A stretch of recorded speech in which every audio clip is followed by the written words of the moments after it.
Bisa download film 4K durasi 2 jam dalam waktu 1 menit. Bisa nggak? Bisa, tapi di Cina. Cina baru-baru ini meluncurkan teknologi 10G atau 10G. Nah, 10G ini emang jadi pembahasan baru. Atau mungkin udah cukup lama buat dibahas. Tapi izinin gue ya untuk ngebahas masalah ini. Apakah 10G ini aman?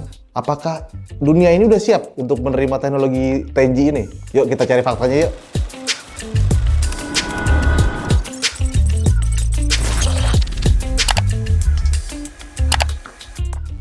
Apa itu 4G, 5G, sampai 10G? Dulu kita mulai dari teknologi 1G. 1G itu cuma bisa buat telepon.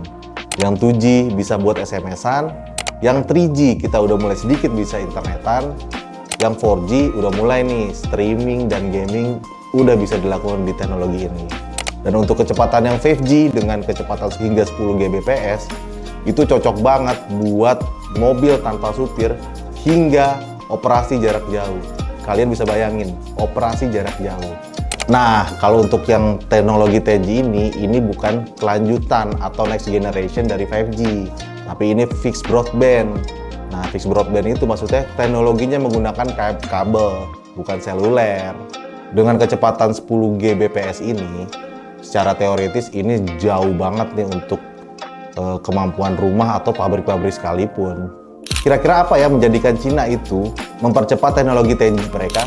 Teknologi 10G ini sudah mulai di kota Chong'an, Provinsi Hubei, Sunan. Teknologi ini diprakarsai oleh jaringan telekomunikasi Unicom dan Huawei, yaitu milik pemerintah.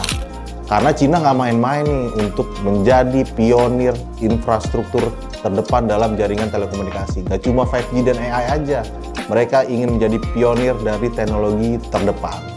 Karena dengan teknologi ini, mereka bisa mendorong untuk smart city, IoT, dan jaringan rumah ultra cepat.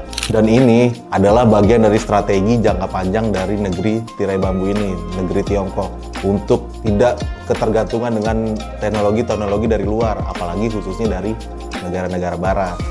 Tapi semakin tinggi teknologi, pasti ada sedikit dampak nih. Dampak lingkungan nih yang bakalan gue bahas. Kira-kira apa ya kelebihan dan kekurangan dari teknologi 10G ini? Kelebihannya nih, yang pertama, internetnya super cepat. Kemudian latensinya hampir nol. Kemudian itu mendukung AI, VR atau AR, smart home dan smart industry. Kemudian streaming, gaming, kerja remote jadi jauh lebih mulus. Tapi juga punya nih kekurangan serta dampak. Kira-kira kekurangan serta dampaknya apa ya? Pertama, konsumsi energinya tinggi, infrastruktur servernya raksasa. Kemudian potensi polusinya tuh elektromagnetik, dan itu lumayan berbahaya sih untuk kehidupan manusia. Butuh investasi besar, dan itu juga belum merata ke semua daerah. Dan bisa memperbesar kesenjangan digital. Yang punya akses makin maju, yang enggak, waduh ketinggalan deh. Bayangin, untuk teknologi yang ultra cepat, itu membutuhkan infra atau perangkat-perangkat yang juga besar, sehingga menyedot energi yang besar. Apakah bumi kita ini siap untuk menyokong energi-energi tersebut? Teknologi 10G adalah lompatan besar, tapi setiap teknologi pasti harus ada tanggung jawabnya.